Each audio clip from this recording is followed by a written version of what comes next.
Gyebaleko obulungi gy'oli yonna gy'otosizzaako engalo, nzikiriza Mukama Katonda akoze bulungi.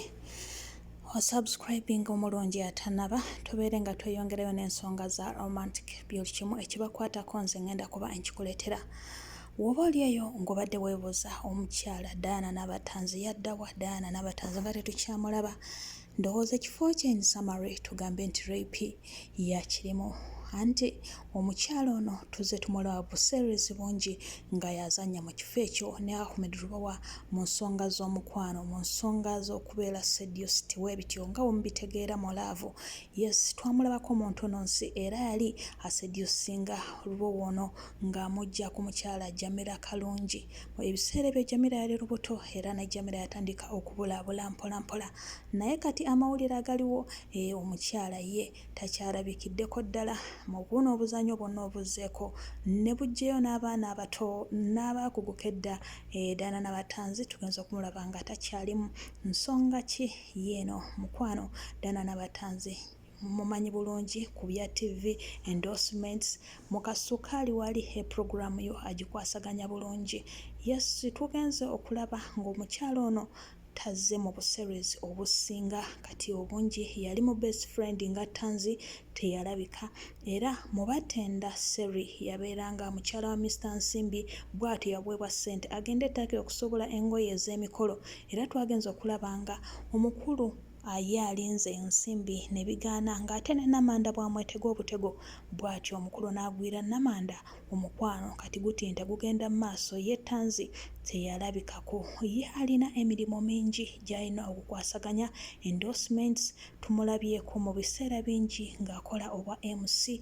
Omukyala ono bambi bingi byo by'alina okukwasaganya nga tetunnamukuba misumaali nti lwaki yavaawo nga tatusiibudde. Oba oliawo tuyinza okuba nga waliwo enteekateeka yonna ey'okujja okubasiibula nti bannange abalungi bange abampagidde abantuusiza ku kino, this is my time okubeera nga ndekera emigi gy'emito okututumuka nga nange bwe natutumuka.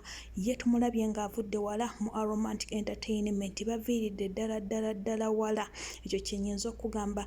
Era nga omukyala Florence Nampijja Jamila Kalungi be babaddewo nga ba best friends. Era omukyala ye Jamila Kalungi olwayawukanako naye abaana bano basigala ekintu bakitwala mu maaso. Florence Nampijja n'omukyala ono Mr. Yasini oyo bazannyako mu makungula nga bano be baana baabo abaana abasatu baali battabbu nnyo. Naye Diana yasazeewo ye ekintu okukirekulira n'agamba nedda mu nsonga zino katulekere abaana abato nabo babeereko kye beekolera, nabo bakole ku mannya ngaffe bwe tugakoze. Wano wentuuse alhamdulillah sikyatoma. Kyo nsaba Diana Nabatanzi aveeyo akaseera akamu yeebaze abawagizi kye bamutuusizzaako, kubanga tumulabye nnyo mu birthday nnyingi, mu surprises nnyingi, bambi ebifaananyi ebisiige bingi ng'abaana bamulaga omukwano mungi nnyo. Lwaki? Lwa mbeera eno gye bamutuusaako ey'okumanyisibwa bamutunze wano na wali. Omuzannyo guno gwa Romantic Entertainment bambi gimutunze nnyo. Yoyo omukyala Diana Nabatanzi tugenda okumusubwa ddala. Ekyo kyenyinza okugamba. Mu bukodyo bw'omukwano walinga Meron. Yes, yali ntunnunsi ng'azannyanga Meron. Obukodyo bw'omukwano bwonna yabugjayo. Mmenye kindeke kibannange, wabula ye kyekiyinza okugamba tugenda musubwa. Omukwano gwonna gwabadde alina oba oliawo bangi badde bakyapulaninga bingi gy'ali, naye yasazeewo n'agamba nedda kino kiwedde. Era nga bw'omulabaawo omwana yamuleetera ekifaananyi nga kisiige bwe kityo mu mukwano omungi. Nabatanzi abadde ayagalwa. Nabatanzi ye muntu gwoga nti no ayinza obutaddizibwawo, naye abasinga olunnyo balusonze mu rape.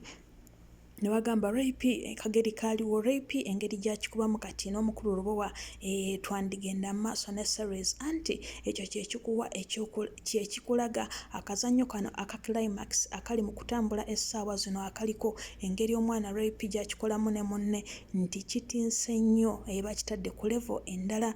Nokyagala okwenkana ekya Diana Nabatanzi bwe yakikolanga ne Ahmed Rubawa nga batuuse mu ezo ensonga ezo series parts ezo ezekweraga omukwano. mukwano era abagamba akikolera ddala bulungi nnyo. However, omukwano guba mukwano nti Diana Nabatanzi si mwangu wa kuzzikawo ku mitima gy'abasinga nga naye bw'okimanyi nti nno wano mweno paati yalizannyewo, mweno paati yakikoze bw'ati, bibeeramu ebyo naye bambi katubasabire gyonna gy'alaze byonna byagenza okwasaganya, bingi byakwasaganya, alina zi boutiques, alina emirimu gya terefayina gy'alina okwasaganya, mumanyi nnyo presenter ku BBS, kwegamba bingi by'alina okwasaganya, asazeewo abyetooleko alekere abalala omukisa.